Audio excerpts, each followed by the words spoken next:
प्यारे बच्चों नमस्कार। तो चलिए आज हम आपके बीच पुनः हाजिर हैं सिम्प्लीफिकेशन का कुछ क्वेश्चन लेकर। ठीक है, उम्मीद करते हैं ये सेशन भी आपको बहुत पसंद आएगा, लेकिन अंत तक आप बने रहेंगे। ठीक है, तब जाकर आपको सारी कंसेप्ट समझ में आएगा। ऐसा नहीं कि थोड़ा सा देखे और दिमाग में चलने लगे तो हम जानते ही जानते हैं। ठीक है, नहीं, बिल्कुल इसमें कुछ नया भी हम बताएंगे, गौर करिएगा। चलिए इस क्वेश्चन से शुरुआत कर रहे हैं। ओके, ये कहता है 1/3 गुने 7 प्लस 1/7 गुने 11 प्लस 1/11 गुने 15 plus dot dot dot plus 1/899 गुने 903 बराबर 8। 4 ऑप्शन है। ठीक है, अब यहां पे इस क्वेश्चन को बनाना है तो सबसे पहली बात मेरे दिमाग में चलेगा है ना कुछ मेथड, लेकिन मेथड से हटकर अगर इसको सोचें, क्योंकि यहाँ पे डिजिट यानी कि संख्या बड़ा बड़ा दिया है तो कैलकुलेशन थोड़ा सा हल्का सा बड़ा हो सकती है। अतः उससे अगर हटकर सोचें तो क्या कोई ऐसा मेथड आपको दिखाई दे रहा है? तो हमें तो दिखाई दे रहा है। अगर वो मेथड की जानकारी होगी तो गौर करिए, यहाँ पे छोटा संख्या है 3 और यहाँ पे बड़ा संख्या है 903, यानी कि 3 का ये मल्टीपल है, यानी कि जो भी आपका आंसर होगा उसका हर में 903 का फैक्टर होना चाहिए। और 509 से 903 नहीं जा रहा है, यानी कि ये आपका आंसर हो ही नहीं सकता है। 403 से नहीं कट रहा, ये भी नहीं होगा। इससे ये जा रहा है, यानी कि ये हो सकता है। 31 से 903 यानी कि 31 73 ये भी नहीं होगा आपका। सिर्फ और सिर्फ उत्तर आपका सी होगा। ओके, ये तो मेरा पहला अप्रोच था, लेकिन बहुत सारे विद्यार्थियों को ये बात समझ में नहीं आया होगा। उसका रीजन है ना, थोड़ा इसका मेथड पे हम विचार कर लें, तब ये रीजन आपको समझ में आ जाएगा। ओके, अतः उबिएगा नहीं, अंत तक इसको देखते रहिएगा। अब हम बात करते हैं इसका मेथड का। तो देखो, इसको मेथड की बात करें तो इसको बनाने का जो तरीका है वो मेरे पास दो है। पहला तरीका तो ये है कि इसका बेसिक, ठीक है, कि इसका बेसिक फंडा क्या है, और दूसरा तरीका इसका ये है कि इसका शॉर्ट फॉर्म क्या है। ठीक है, इसका शॉर्ट फॉर्म क्या है, ट्रिक क्या है, ये दोनों की हम बात करेंगे। यही बेसिक से ये ट्रिक निकला है। ओके, तो ट्रिक को समझने के लिए बेसिक समझना जरूरी होगा। ओके, चलिए तो पहले हम बेसिक समझें, उसके बाद शॉर्ट फॉर्म समझें। यहां पे बेसिक का मतलब, यहां पे ध्यान देना, नीचे 3 और 7 अंतर कितना का दिखाई दे रहा है? 4 का। यहां पे भी 4 का, यहां पे भी 4 का, यहां पे भी अंतर कितना का है? 4 का। यानी कि नीचे अंतर तो ऊपर भी अंतर 4, ऊपर अंश में 1 है, नीचे अंतर 4 है, ऊपर अंश में 1 है, यानी कि ऊपर हमें 4 लाना चाहिए। 4 लाने का एक ही उपाय है मेरे पास कि 1/4 हम कॉमन निकाल लें तो ऑटोमेटिक ऊपर 4 आ जाएगा। 3 गुना 7 प्लस ये आपका आ जाएगा 4/7 गुना 11। थोड़ा सा समझिएगा, है ना।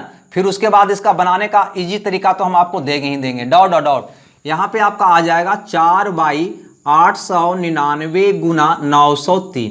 ठीक है, कहने का मतलब है कि जो नीचे का है ना अंतर है वही ऊपर होनी चाहिए।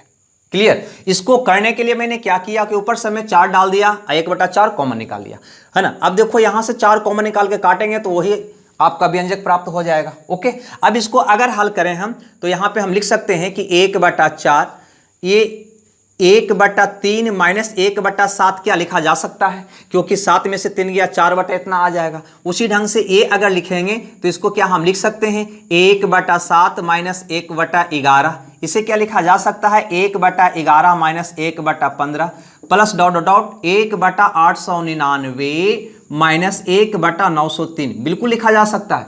और ये लिखने के बाद आपके पास साफ साफ दिखाई दे रहा है कि ये से ये से ये, इससे अगला, है ना। इस प्रकार से सब के सब कट जाएगा। सिर्फ और सिर्फ आपके बीच बच जाएगा कौन? तो 1/3 और इधर बच जाएगा 1/903, यानी कि आपका आंसर हो जाएगा 1/4 गुना का 1/3 माइनस 1/903। अब इसको आप हल कर देंगे, आपका आंसर आ जाएगा। ठीक है, अब यहां पे हल कैसे करेंगे तो लिखेंगे 1 यहां लिख दें, दिखाई देगा ना, 1/4 गुना, देखो यहां से चलेंगे ऐसे तो गुना करेंगे 301 में से 1 गया, 300 आ जाएगा। 300/903। अब इसको काटेंगे तो ये 75 बार में कट जाएगा, और फिर ये कट जाएगा 25 या 75 और 301, यानी कि 25/301 आपका प्रश्न का जवाब होगा। ठीक है, लेकिन अब यहां पे हम क्या करेंगे, यहां पे हम क्या करेंगे कि ये पूरा कैलकुलेशन को हम नहीं लिखेंगे, इसमें थोड़ा सा ढूंढेंगे। आपने किया जो कॉमन फैक्टर था उसको यहां पे ले आया। बिल्कुल, ये जो दोनों के बीच जो अंतर है ना, ये दोनों के बीच जो अंतर है उसको स्टार्टिंग में हम ले आएंगे। क्लियर? अब यहां पे क्या किया तुम, छोटा वाला टर्म 1/3, ये छोटा वाला, यहां छोटा वाला देखना है, में से ये बड़ा टर्म 903 यानी कि ये वाला, 903 यानी कि ये वाला को तुमने क्या किया, माइनस किया, बस यही तो तुमने किया। बस अब हम यही दिमाग में हम रख लेते हैं, यही हमारा शॉर्ट फॉर्म हुआ जो हम लोग पढ़ते हैं कि 1/d इंटू जो भी नाम देकर अंग्रेजी कैलेंडर का फॉर्मूला बना दीजिए, बन जाता है, ठीक है। लेकिन करेक्ट किए क्या मैंने कि ये दोनों का जो अंतर है ना, वो यहाँ पे 1 बटा उतना, और इसमें से छोटा वाला को लो 1/3 और अंतिम वाला में बड़ा वाला लो 903। बस अंतर निकालो, हल करो, आपका आंसर हो जाएगा, ठीक है। यानी कि आपका आंसर हो जाएगा 1/4 गुना, इसको हल करिएगा तो 301 में से 1 गया 300/903, ये 75 बार में चला जाएगा और ये हो जाएगा 25 या 75 301, यानी कि आपका आंसर आ जाएगा 25/301, ठीक है। ये आपका प्रश्न का जवाब होगा जो ऑप्शन सी में है, सी आपका सही उत्तर होगा। अब हम बात करते हैं कि ये कैलकुलेशन जो मैंने किया है ना, हो सकता है और बड़ा टर्म हो, ठीक है। तो क्या ये कैलकुलेशन किए बिना भी उत्तर आ सकता था? बिल्कुल आ सकता था। आपने हर में क्या किया, तो ये दोनों का एलसीएम लिया, मतलब इसका और इसका क्या लिया तुमने, एलसीएम, यानी कि 3 और 903 का एलसीएम। चूंकि 3 से 903 कटने वाला है तो एलसीएम तो हो जाएगा 903 ही होगा ना, यानी कि हर में जो भी रहा होगा वो क्या रहा होगा, 903 का फैक्टर रहा होगा, यानी कि 903 को काटने वाला कोई ना कोई संख्या रहा होगा। तो 903 को 509 नहीं काट रहा है, 403 नहीं काट रहा है, 301 तिया कट रहा है, 31 नहीं काट रहा है, अतः उत्तर आपका कौन होगा, सी। मतलब एक नज़र में अगर इसे 1-2 बार देखेंगे तो इस ढंग से भी आप इसको बना सकते हैं, ठीक है। बस ठीक है, उम्मीद करते हैं ये बात आपको समझ में आया होगा। अगर नहीं समझ में आया तो इससे सिंपल क्वेश्चन लेकर आपको समझाते हैं, उसके बाद एक और डिफिकल्ट क्वेश्चन आपके बीच करते हैं, है ना। ये क्वेश्चन सीजीएल मेन में आया हुआ था, इसलिए आपके बीच मैंने लाया, ओके। चलिए अब बात करते हैं नेक्स्ट क्वेश्चन का, जो इजी होगा थोड़ा सा इससे, ओके।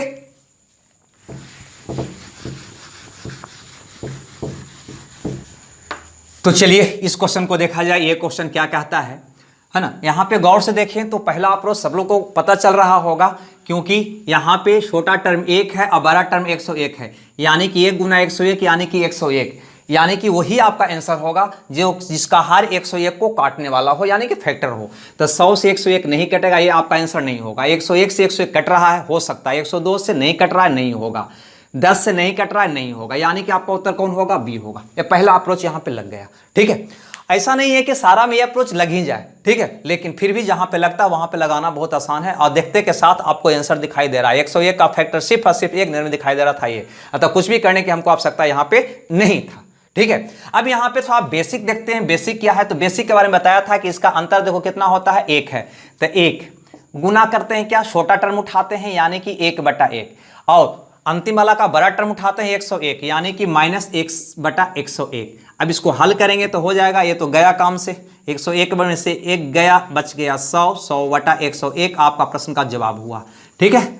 जो ऑप्शन बी में है, बी आपका सही उत्तर हुआ। उम्मीद करते हैं ये बात आपको समझ में आ गया होगा, ठीक है। तो चलिए आगे बढ़ते हैं, और ऐसे भी आगे और भी डिफिकल्ट क्वेश्चन हम लाएंगे, ठीक है। अतः अंत तक बने रहिएगा, ठीक है। चलिए बढ़ा जाए आगे। चलिए अब इस क्वेश्चन को देखा जाए, ये क्वेश्चन क्या कहता है, ठीक है। तो पहला अप्रोच हम लगाते हैं, है ना।